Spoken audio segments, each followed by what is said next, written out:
सासू माँ बदल गई। कहानी उस घर की है जहाँ बहू और बेटी को एक माना जाता था, लेकिन फिर अरे शिखा बेटा, तू रसोई में क्यों घुसी रहती है? जा, रोटी मैं बना लूंगी। नहीं नहीं माँ जी, आप बैठिए, बस सारा खाना बन ही गया है। श्वेता को बोल देती हूँ, वो खाना लगा देगी सबका। सॉरी भाभी, मेरे पास वक्त नहीं है। माँ, मुझे पैसे देना, पार्लर जाना है। हाँ हाँ चली जाना, भाभी को भी ले जाना। वो भी जाने को बोल रही थी पार्लर, पर पहले ना मदद कर दे उसके खाना लगाने में।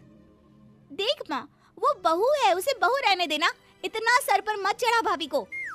श्वेता, ज्यादा मत बोला कर। बहू और बेटी में कोई फर्क नहीं होता है। जा जाकर काम कर। ननद को माँ का भाभी से इस तरह प्यार करना बिल्कुल अच्छा नहीं लगता। वो बार बार किसी न किसी तरह माँ को भाभी के खिलाफ भड़काती रहती, लेकिन कोई फायदा ना होता। एक रोज, अरे बेटे किशन, जा बहू को कहीं घुमा कर ला। सारा दिन घर में काम करती रहती है। हाँ हाँ माँ, हम लोग जा रहे हैं ना गोवा। अच्छा जी, भाभी ने तो हमें बताया भी नहीं। वैसे तो सारी पंचायत करती है, ये गोवा वाली बात क्यों छुपा गई हमसे? अरे क्योंकि उसे खुद नहीं पता था बहन। मुझे टिकट सस्ती मिल रही थी तो मैंने बुक कर दिया। हाँ शिखा, पैकिंग कर ले, संडे हम जा रहे हैं गोवा।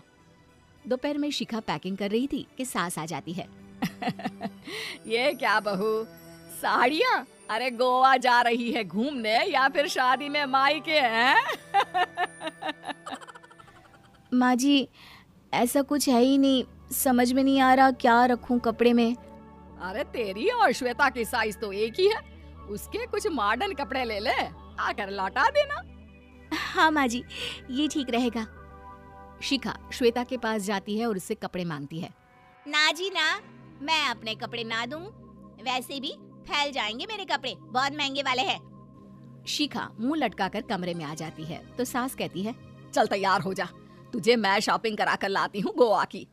बस फिर क्या था, सास बहू निकल जाते हैं मार्केट और एक से बढ़कर एक ड्रेस खरीद कर घर आते हैं। पहले बता देती कि नए कपड़े दिलाने वाली है भाभी को, तो मैं अपने ही दे देती ना भाभी को, मुझे दिला देती नए कपड़े। देख श्वेता, परिवार का मतलब सबके साथ रहना होता है, ना कि सिर्फ अपना सोचना। वैसे भी तुझे अच्छे संस्कार सीखने चाहिए।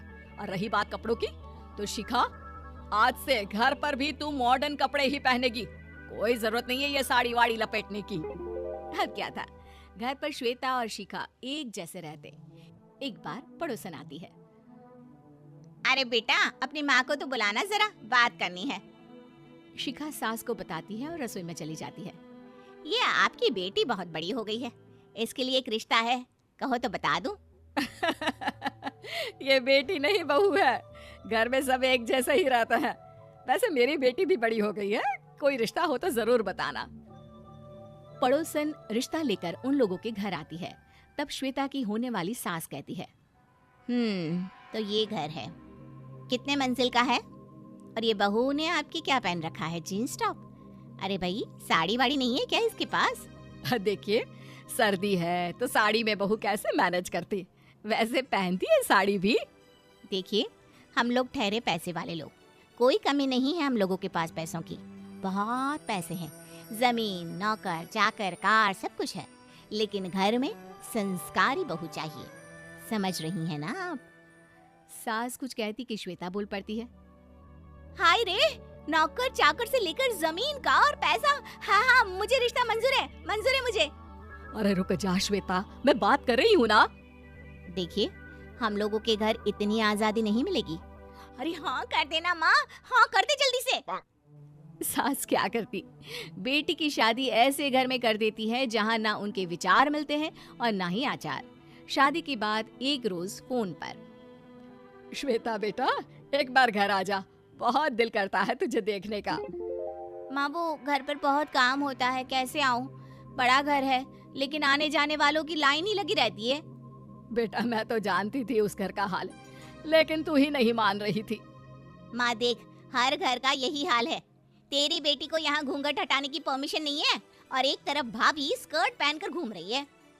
बेटा, मुझे क्या पता था कि मेरी बेटी को ससुराल के नाम पर पिंजरा मिल जाएगा। अच्छा माँ, फोन रखती हूँ, सास को गर्मा गर्म रोटी खिलानी है। तुम लोगों की तरह नहीं कि एक रोटी बनाओ, एक सब्जी बनाओ, फिर सारा दिन फ्री होकर घूमो।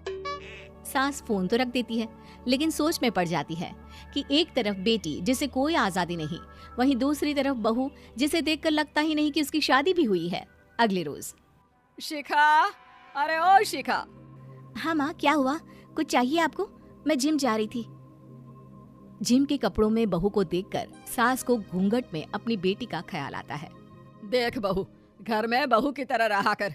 इतने टाइट कपड़े पहनकर जिम जाना पसंद नहीं मुझे। जा जाकर रोटी बना।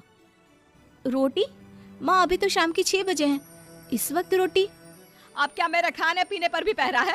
अरे जब मर्जी तब मैं अपने घर में खा भी नहीं सकती क्या? बहू को अजीब लगता है। वो समझ नहीं पाती कि जो सास कल तक इतनी सपोर्टिव थी, उन्हें अचानक से क्या हो गया। वो किचन में जाती है, गरम रोटी के साथ 2 तरह की सब्जी, रायता, सलाद सब लेकर सास के पास आती है। माँ जी, खाना। इतना सारा खाना? राक्षस समझा है क्या मुझे? रोटी मांगी थी मैंने गर्मा गर्म बस। पर माँ जी, रोटी खाती किससे आप? सब्जी तो बनानी थी ना। अरे भूख मर गई मेरी तेरी बहस से। जा जाकर काम कर, अंदर पूरी रसोई साफ कर। बहू अंदर चली जाती है। थोड़ी देर में श्वेता घर आती है। अरे शिखा, जल्दी से चाय ला, पकवान बना, मेरी बेटी आई है। अरे नहीं नहीं माँ, ड्राइवर बाहर खड़ा है। मैं तो घर का कोई सामान खरीदने के बहाने यहाँ आ गई हूँ, मुझे जाना होगा। अरे बेटा, पर कितने दिनों बाद देख रही हूँ तुझे। रहने आ जाना 2-4 दिन के लिए। आ जाऊंगी माँ, जब मेरी सास मरेगी तब। मैं तो रोज मन्नत मानती हूँ कि मेरी सास मर जाए तो अच्छा है। अच्छा चल, जा रही हूँ माँ। हे भगवान, कैसे कैसे दिन देखने पड़ रहे हैं मेरी बेटी को। सास अंदर जाती है, जहाँ श्वेता की जिम वाली सहेली का फोन आया होता है। क्या बात है, आज जिम नहीं आई? अरे पता नहीं यार, आज माँ को क्या हो गया अचानक। पर खैर कोई नहीं, लगता नहीं कि मैं अब जिम आ पाऊंगी। शिखा स्पीकर पर बात कर रही थी, जिसे सास सुन रही थी। यार ये सास ना होती ही ऐसी है। मैं तो कहती हूँ बुढ़िया जल्दी मरे और तू आराम से जिए। शिखा को सहेली की बात पर गुस्सा आ जाता है। माँ के मरने की कौन सा बच्चा दुआ मांगता है मोहिनी? आगे से ऐसी बात मेरे सामने मत करना। हमारे घर की शोभा ही माँ है। क्या हुआ जो थोड़ी सख्ती दिखा रही है? उसमें भी कोई ना कोई उनकी भलाई ही होगी। मैं तो कहती हूँ भगवान मेरे जैसी सास सबको दे, जो सिर्फ माँ की तरह है। सास वाली तो कोई बात ही नहीं है उनमें। सास ये बात सुन रही थी। उनकी आंख में आंसू आ जाते हैं कि क्यों वो बेटी की किस्मत में बहू को भी भागीदार बना रही थी। शिखा, अरे ओ शिखा, क्या हो गया? जिम नहीं जाना क्या?